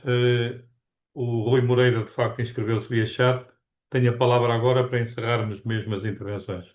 Sim, senhor. Muito bem. Então, muito boa noite. Eu tenho uma questão muito objetiva, mais do que propriamente uma opinião sobre o que está a ser discutido. Eu julgo ter lido, e por isso pedia algum esclarecimento até adicional que a Joana ou o Paulo tenham sobre isto. Julgo ter lido que o Governo, nesta transformação, nesta alteração do programa laboral, pretende revisitar ou ter uma visão diferente sobre a representatividade sindical. Eu gostava de perceber o que é isso. Eu do que li não percebi exatamente qual é o objetivo. Só para enquadrar, eu trabalho numa grande empresa, numa multinacional. Somos mais de 5.000 trabalhadores, existem 10 sindicatos que operam dentro da empresa, e todos os anos há um grande filme, desculpem-me a imagem, nas negociações para o acordo coletivo de trabalho. E eu gostava de perceber o que é que está na mira do Governo quando fala nisto da representatividade sindical. Estamos a falar de criar uma entidade independente e autónoma que vai verificar quantos sócios tem cada um dos sindicatos para terem assento numa mesa negocial. Enfim, é o quê? O que é que está aqui por detrás disto? Isto na perspectiva de não termos um sindicato que tenha, por exemplo, 2 sócios, que vá subscrever um acordo que vincule 5.000. Portanto, a minha preocupação é essa, é perceber o que é que está a ser desenhado, o que é que está a ser pensado pelo Governo do futuro no que diz respeito a esta matéria. Obrigado. Obrigado, Rui. Concluídas as intervenções, também gostava de colocar mais algumas questões para a fogueira, mas não vou colocar, dado o adiantado da hora. Passávamos aos comentários finais do Paulo e da Joana, agora pela ordem inversa, se concordarem. Primeiro o Paulo, depois a Joana. Sim, muito rapidamente, eu ia começar pela questão que a Ana Sofia colocou, que não sendo exclusivamente da agenda laboral, é também da agenda laboral. Se na área do trabalho este programa de governo está cheio de programa, na área da deficiência é um programa vazio. Portanto, digamos, não há nada que passe do nível da generalidade. A coisa mais concreta que tem é que vai fazer uma nova estratégia para a inclusão das pessoas com deficiência, que já estava imposto, digamos que já era obrigado a fazer, não é? Portanto, e portanto, um dia podemos refletir, e se a Praxis assim quiser também neste domínio, porque isto diz qualquer coisa sobre a cultura, sobre a inclusão. Portanto, esta total ausência de perspectiva tem a ver com a desvalorização da sociedade inclusiva. Segunda nota, a Joana poderá, do ponto de vista jurídico, muito melhor que eu, responder à questão do Rui, mas o que está aqui em causa é, como dizia a Maria da Paz, e ligou a Maria da Paz, a discussão sobre a extensão da contratação coletiva. E, portanto, hoje qualquer sindicato, quer dizer, qualquer parte subscritora de um acordo pode requerer a extensão. Há uma velha discussão sobre se deveríamos ou não apenas fazer extensão de sindicatos considerados representativos ou mais representativos, e quando há perguntas sobre os métodos, o Governo é omisso, mas eu estou convencido que se avançássemos neste caminho seria algo parecido com eleições sindicais, digamos, que também existem noutros países. O problema é aquele que a Maria da Paz colocou, e portanto a Joana porventura poderá desenvolver melhor que eu, mas o problema é que, digamos, dificultar a extensão da negociação coletiva nas condições atuais seria matar a cobertura, porque o nosso dispositivo depende muito do mecanismo da extensão. Portanto, deixava apenas enunciado isto. Depois, sobre as questões gerais, as questões foram sendo colocadas. A minha percepção é que é preciso agir precocemente contra esta agenda.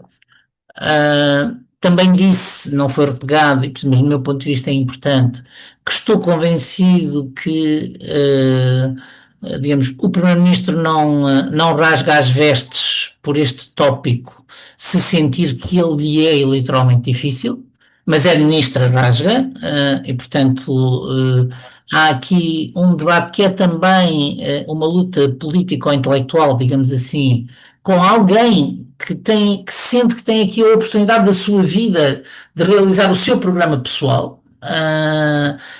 E visto isto com frieza, isso significa que nós não podemos esperar desistência, contemporização, porque nós não estamos perante alguém, digamos, que vê isto como um passo na sua carreira política. A sensação que eu tenho é que esta ministra vê isto como a sua oportunidade de ficar na história das relações laborais. E, portanto, será focada e progredirá até onde conseguir. Daí, para mim, a importância da intervenção precoce e da mobilização. Depois, eu acho que várias pessoas, digamos em particular a Augusta, mas várias pessoas chamaram a atenção para um ponto que eu penso que a Praxis em particular tem que refletir, digamos, ou tenho alguma esperança de que a Praxis possa ajudar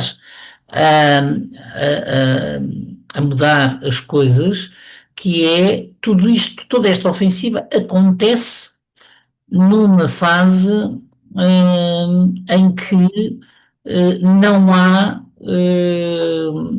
temos, como é que eu ia dizer isto? Não há mobilização pelas causas sociolaborais. E, portanto, aquela ideia de que a individualização, digamos, de algum modo capturou segmentos importantes da opinião pública, é uma ideia que nós devemos ter presentes nos nossos programas de ação e, em particular, a Praxis. Nós somos vistos, as pessoas têm este tipo de preocupações, como muito focadas geracionalmente, aquela ideia de os jovens não são atraídos ou passíveis de serem atraídos por estes tópicos. Os nossos temas de que problemas coletivos exigem soluções coletivas são vistos como datados ideologicamente, e portanto eu penso que nós temos que ter a capacidade de reconstruir se quisermos estar presentes. Última nota, para mim é uma das questões importantes, tem a ver com a questão da imigração. Porque o mundo do trabalho, digamos, a nossa regulação, vive hoje com 14, 15, 16% de trabalhadores imigrantes, sem que isso tenha tido reflexo nas estratégias sindicais, nas próprias garantias na contratação coletiva quanto a que não há abuso de direitos, e, portanto, a integração no mercado de trabalho de um modo digno para os trabalhadores imigrantes é também uma garantia contra o crescimento do chauvinismo, digamos, e contra movimentos populistas, e acho que gostava de deixar esta nota final. Nós não podemos olhar para os próximos anos como se defender trabalhadores migrantes pudesse não ser uma prioridade sindical. E há aqui muitas ameaças. Termino com isto, a Joana chamou a atenção para isso. A pretexto da digitalização, esta ideia do terceiro tipo de contrato que aí vem, por exemplo, há uma das coisas que é explícita, que é há uma referência explícita à dependência económica. Em que me parece claro que o que se pretende, dito, acho eu, em bom português, é garantir que não é travada a precarização destas formas de trabalho, que vão muito provavelmente estar progressivamente mais associadas aos trabalhadores migrantes na sociedade portuguesa. Obrigado, Paulo. É a vez da Joana. Bom, não é fácil, tinha aqui várias considerações a fazer, mas vou começar talvez de trás para a frente, embora o Paulo já tenha de certo modo e muito bem respondido às questões que foram colocadas, nomeadamente esta última questão que foi colocada pelo Rui. Basicamente é feita de facto uma referência no programa do Governo a uma necessidade de avaliar a definição de critérios de representatividade para a emissão de portarias de extinção. Não sabemos em que termos é que isso será feito, não, Como dizia o Paulo e bem, é perfeitamente omisso do programa essa referência, mas eu julgo que o único objetivo aqui é mesmo limitar a emissão de portarias de extensão e, consequentemente, a cobertura das convenções coletivas. E pronto, é disto que se trata. No cenário atual, com a baixa taxa de filiação sindical que temos, com inclusivamente movimentações estranhas no sindicalismo, vou-lhe chamar assim, isto é evidentemente bastante perigoso, não é? Portanto, é uma machadada, no fundo, numa ferramenta essencial de promoção dos direitos dos trabalhadores, sendo que, e a Maria da Paz já tinha referido esse aspecto, há aqui uma tentativa de desmantelar esta negociação coletiva num plano mais alargado, não é? Ou seja, pelo menos num plano setorial e colocá-lo ao nível da empresa.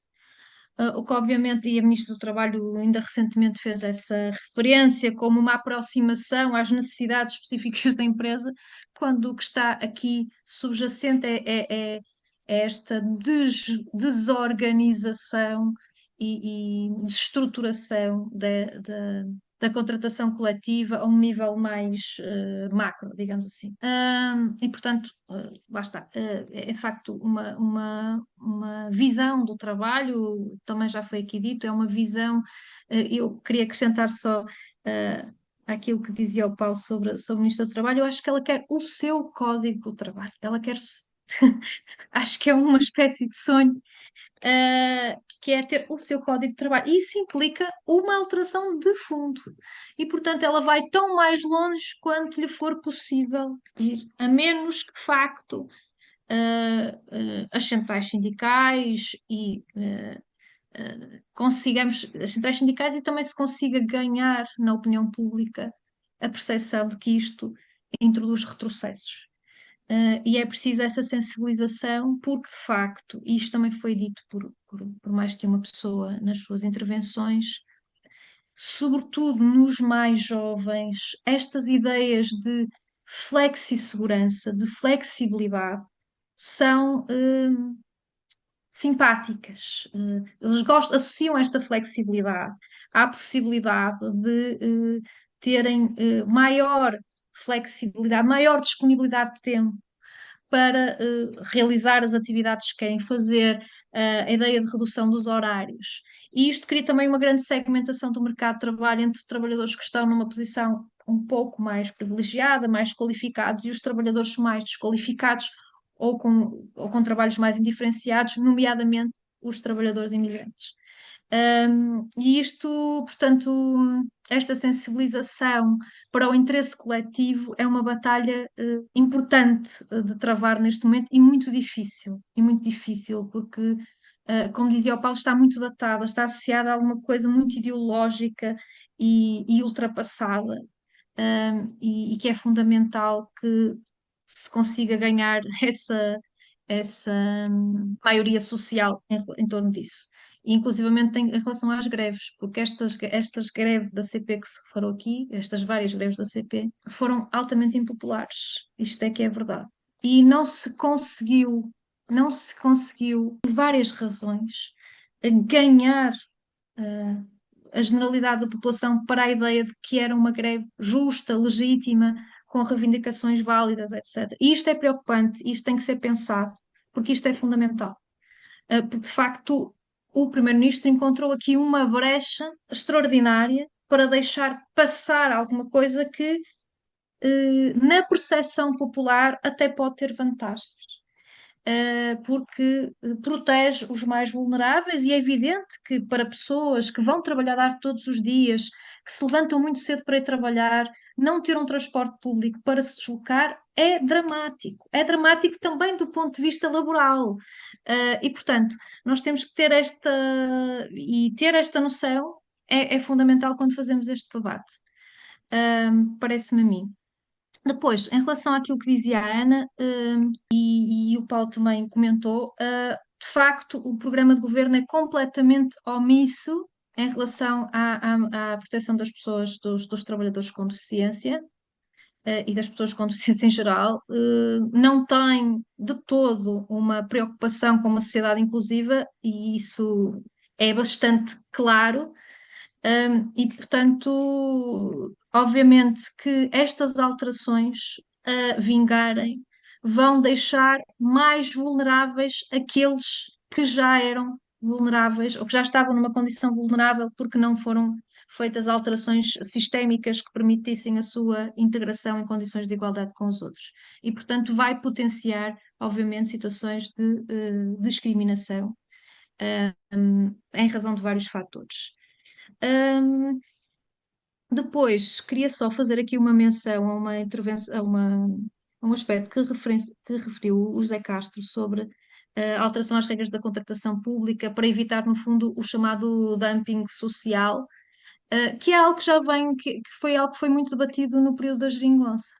Na verdade, quando do período da geringonça havia aqui uma grande preocupação, sobretudo a respeito dos trabalhadores da segurança privada com a questão do dumping social. Inclusivamente, um debate que se alargou aos próprios representantes de algumas empresas que cumpriam com mínimos de condições de trabalho e que não queriam ser ultrapassadas por empresas que, de facto, pagavam valores abaixo do mínimo tolerável, ou seja, que no seu caderno de encargos previam valores que eram incomportáveis cumprir os mínimos dos direitos laborais. E, portanto, acho que sim, que este é um debate que deve ser recuperado e sobretudo agora, não é? Sobretudo agora neste contexto. Eu julgo que, de uma forma ou de outra, fui respondendo às questões e às preocupações que foram sendo colocadas de uma forma estrutural, mas estamos mais ou menos em linha com as preocupações, em termos das preocupações que temos com este programa, com este programa de reforma laboral, não com o conteúdo do programa, mas tudo aquilo que traz acarrado, e que tem a ver com as modalidades de contratação, com o despedimento, com os próprios mecanismos de reconhecimento do contrato de trabalho. Portanto, acho que é fundamental que haja aqui convergência das centrais sindicais e que haja uma articulação entre aquilo que são exigências, fronteiras que não podem ser ultrapassadas. Bom, pronto, basicamente era isto que eu vos queria dizer. Acho que não quero também tomar-vos muito tempo, porque já estamos aqui para lá de agora. Teria ainda muito para partilhar convosco, mas acho que me fico por aqui. Obrigado, Joana. Cabe-me encerrar a sessão, mas antes de encerrar, e porque o tema me é pessoalmente muito caro, porque eu estudo há muitos anos, que é o tema da representação e da representatividade sindical, relativamente à interrogação colocada pelo Rui Moreira, gostaria ainda de complementar com o seguinte. No tempo da Troika, o governo de Passos Coelho utilizou instrumentalmente o tema da representatividade para condicionar muito gravemente e estrangular a emissão de portarias de extensão, através de uma resolução do Conselho de Ministros.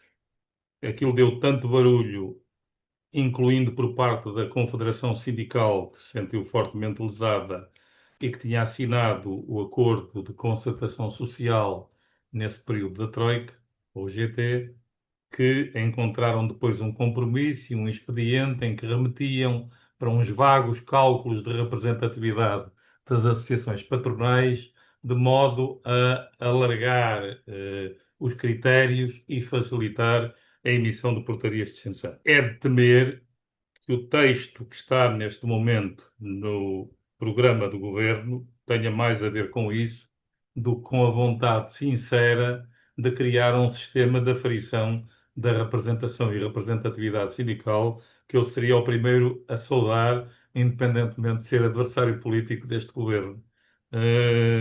O que é dito no programa é avaliar a definição de critérios de representatividade mínima para a emissão de portarias de extensão das convenções coletivas de trabalho, de forma a desincentivar a fragmentação sindical e reforçar o diálogo social nas empresas. E isto tem todo um mundo de subentendidos. Todo um mundo de subentendidos. É verdade que a questão da representatividade sindical se impõe como uma questão crescente e continua, lamentavelmente, a ser tabu por parte das confederações sindicais, que seriam, em minha opinião, as primeiras beneficiárias de um sistema regulado e representativo de relações coletivas de trabalho. Basta lembrar que o último relatório da negociação coletiva de 2024, produzido e apresentado há dias pelo Centro de Relações Laborais, continua a falar num crescimento preocupante do número de convenções coletivas de trabalho paralelas, refletindo a selva em que a negociação coletiva, combinada com uma pulverização sindical excessiva, está a transformar. Cerca de 1/3 das convenções coletivas publicadas em 2024 são convenções paralelas. Portanto, dito isto, e portanto, é com reserva e com atenção e vigilância extrema que devemos acompanhar qual é o significado e o propósito claro do Governo ao introduzir isto. Somando ainda outro elemento, se forem ler o Manual de Direito de Trabalho atualizado depois da revisão laboral e da autoria da Ministra Maria do Rosário da Palma Ramalho e outros artigos que publicou, verão lá que ela também é contra o sistema de portarias de extensão atualmente existente e defende a sua forte restrição. Portanto, 2 e 2 somados dá 4. Dificilmente dá aquilo que eu poderia desejar e que outros poderiam desejar, mas veremos. Em relação a este debate, creio que foi importante a sua realização e o contributo de todos. Agradecemos especialmente à Joana Neto e ao Paulo Pedroso as contribuições que nos deram e a reflexão coletiva que fomos aqui partilhando. Eu gostaria apenas de sublinhar 3 ou 4 questões no final sobre o próximo futuro e o que decorre deste nosso debate. Creio que há uma visão comum da urgência de agir e da urgência de mobilizar, debater, preparar, desenvolver a informação e o conhecimento necessários para uma ação coletiva esclarecida e informada num terreno em que, quanto mais deixarmos crescer a nódoa de azeite, mais difícil será contrariá-la pelas razões que aqui foram colocadas. Há a agenda do Governo e há a agenda da Ministra. Há a agenda que é pública no programa de Governo e há a agenda escondida, cujo desenvolvimento dependerá fortemente do grau de resistência, de mobilização social e de capacidade de todos nós de voltarmos a recuperar os temas do trabalho e da defesa da segurança social pública e do regime previdencial e do sistema público de pensões para o espaço público, para o espaço da cidadania.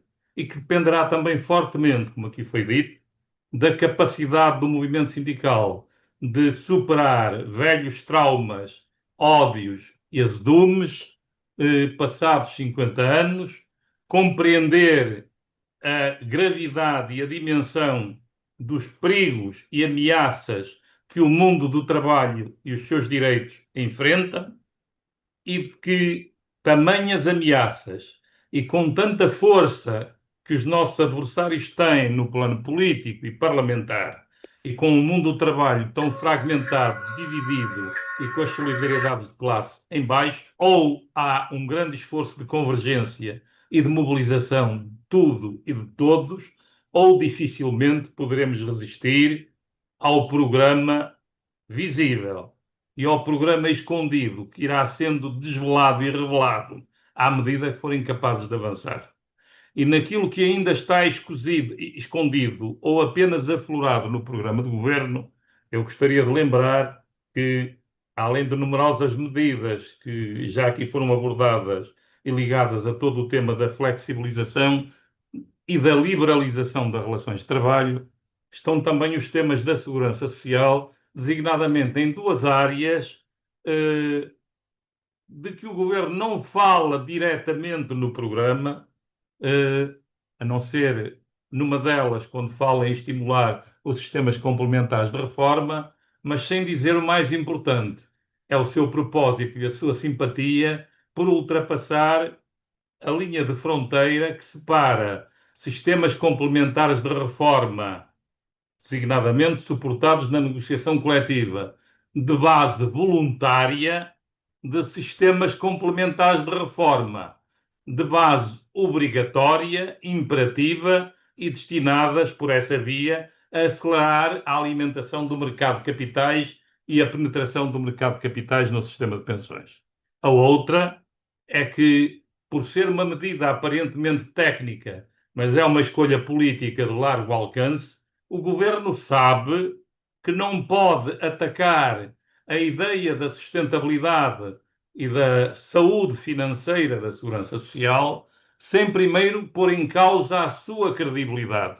E para pôr em causa a sua credibilidade, puseram em marcha o dispositivo, com decisão política tomada, de juntar sob a mesma tutela no Ministério do Trabalho e de progressivamente integrar a gestão da Caixa Geral de Aposentações, que é justamente alimentada pelo Orçamento de Estado, com o regime previdencial, que é um regime contributivo alimentado pelos rendimentos dos trabalhadores. No dia em que fizerem isso, e vamos ver se já concretizam de algum modo esse propósito no relatório da Segurança Social anexo ao próximo Orçamento de Estado, poderão começar a fazer aquilo que o Dr. Jorge Bravo, responsável do grupo de trabalho nomeado pela Ministra para a reforma da sustentabilidade da Segurança Social, há muito defende, é a insustentabilidade financeira e a bancarrota da Segurança Social, porque ele há muitos anos que faz as contas somando as duas coisas.